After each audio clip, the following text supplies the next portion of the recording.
રાધે રાધે। શીતળા સાતમ વ્રત કથા અને પૂજન વિધિ। શીતળા સાતમ શ્રાવણ વદ સાતમના દિવસે ઠંડા પાણીએ સ્નાન કરી આખો દિવસ ટાઢું ખાવામાં આવે છે। ચૂલો સળગાવવામાં આવતો નથી। વ્રત હોય તે કોઈ ગરમ વસ્તુ ખાતા પીતા નથી। શીતળા માતાના દર્શન કરી શ્રીફળ કુલેરનો નૈવેદ્ય કરે છે।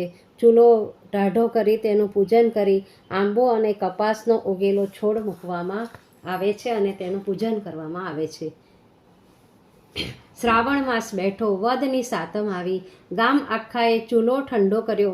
દેરાણી અને જેઠાણી હતા। જેઠાણી કડવા જીભની હતી અને દેરાણી મરતાને પણ મર ન કહે।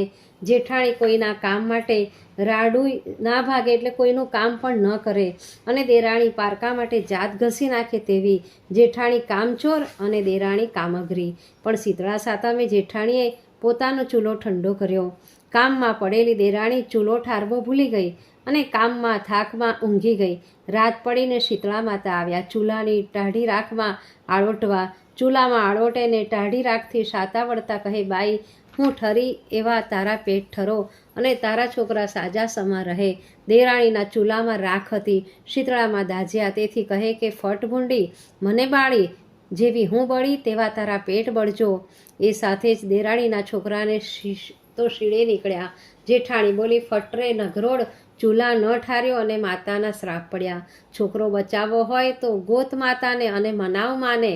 દેરાણી કહે, શીતળા માતા ક્યાં મળે? જેઠાણી કહે, શોધી કાઢ તો બતાવો। દેરાણી તો બિચારી તાવમાં ફફડતા અને શીડીના ફોલ્લાવાળા છોકરાને લઈને નીકળી પડી ગામ બહાર શીતળા માતાને શોધવા।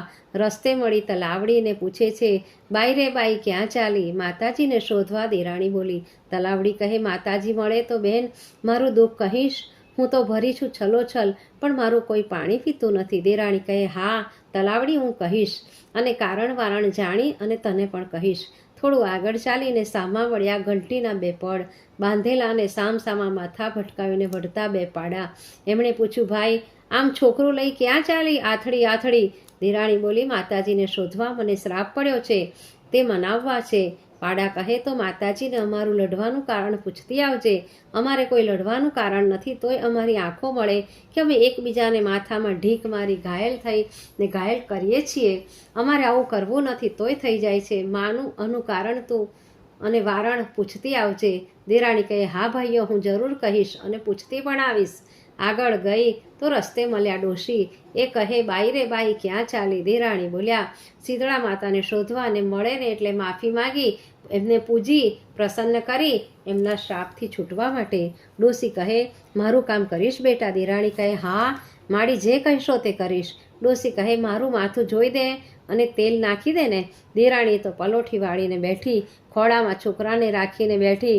ડોશીનું માથું જોવાને જોયું તો આખું માથું કીડાથી ખતબદે, કાંઈ ગંધાય કંઈ ગંધાય, પણ દેરાણી તો કાંઈ છોછ અને સૂંઘ રાખ્યા વગર મંડી પડી ડોશીનું કીડાથી ખતબદતું ગંધાતું માથું સાફ કરવા। કાંસકી ઘસી ઘસીને પણ માથામાં વાગે નહીં એમ વાળમાં ફેરવીને બધા જૂ લીક કાઢ્યા। માથું સાફ કર્યું ને પાથીએ પાથીએ તેલ સિંચ્યું। એ સાથે ડોશી બોલ્યા, હાસ, હવે મને ઠંડક થઈ, જેવી હું ઠરી છું તેવા તારા પેટ ઠરજો। એ સાથે તો તાવે ધગધગતા છોકરાનું શરીર શીતળ થઈ ગયું। શીડીના ફોલ્લા બેસી ગયા અને શરીર નવરું થઈ ગયું, નરવું થઈ ગયું એટલે કે સારું થઈ ગયું। દેરાણી સમજી ગઈ, હા માતાજીએ જ પરીક્ષા લીધી ને શ્રાપ લીધા। એ બોલી, માડી તમે મને છેતરી? ડોશી કહે, મેં તો તને આશીષ આપી અને તારું સારું કર્યું, એમાં ક્યાં તને છેતરી? દેરાણી બોલી, મારે કંઈ મારી એકલીનું દુઃખ થોડું કરવાનું છે સારું? તલાવડી તો જળે ભરી છે અને કોઈ એનું પાણી પીતું નથી। બે પાડા સામસામા માથું ભટકાડીને લડે છે। એ સાથે ડોશીમાનું રૂપ દૂર કરી શીતળામાં પ્રસન્ન થયા અને બોલ્યા, વાહ રે દીકરી, તું દયાળુ અને પરગજુ છે। હું એ બધાના દુઃખના કારણ કહીશ અને વારણ પણ આપીશ। આમ કહીને શીતળા માતાએ કહ્યું, તલાવડી ગયે ભયે ઘરે દુધાળું ઢોર ધરાવતી હતી। કોઈ છાશ માગે તો ખાટી છાશમાં પાણી નાખી આપી દેતી। એથી એનું પાણી કોઈ પીતું નથી, પણ એનું વારણ તું કરી શકશે। પછી પાછી ફરીને તું એનું પાણી પીજે, પછી બધા જ પીવા લાગશે. દેરાણીએ પૂછ્યું, 2 પાડા વચ્ચે ખાર કેમ છે? શીતળામાં કહે, ગયે ભવે એ 2 દેરાણી જેઠાણી હતા, કાયમ ઝઘડે. કારણ હોય તો ઝઘડે, ન હોય તો પણ ઝઘડે. એના ઘરના લોકો ત્રાસી ગયા, ગામના પણ ત્રાસી ગયા. એથી એમને બીજે ભવે અકારણ ઝઘડતા પાડાનો જન્મ મળ્યો. અને ઘરે ઘંટી હતી તે કોઈને દળવા નહોતા દેતા. એમાં કંઈ ગળાના પણ તો ઘંટીના પણ બંધાયા. દેરાણી કહે, પણ એ કેમ છૂટે? ક્યારે છૂટે? શીતળામાં કહે, તારા જેવી પરગજુ અને દયાળુ એના ગળેથી ઘંટીના પડ કાઢશે તો પછી એ ઝઘડતા પણ મટી જશે. શીતળા માતાના આશીષ લઈ દેરાણી પાછી ફરી પાડા અને તલાવડીના દુઃખ પણ એને દૂર કર્યા. અને શીતળા માતા પ્રતાપે દેરાણી સમૃદ્ધ બની. આથી જેઠાણીના પેટમાં તેલ રેડાયું. બીજે વર્ષે રાધન છઠની રાતે ચૂલો ન ઠાર્યો અને શાપ લીધો.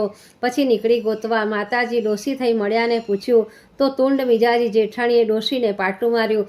ખસ આઘી વચ્ચેથી, હું કંઈ તારું કામ કરવાને ગંધાતું ગોબરું ચૂથવા નવરી છું? એ સાથે જ જેઠાણી લંગડી બની ગઈ અને જેઠાણીના જીવનમાં દુઃખનો પાર ના રહ્યો. જય માં. જેવા દેરાણીને શીતળામાં ફળ્યા એવા સહુને ફળજો.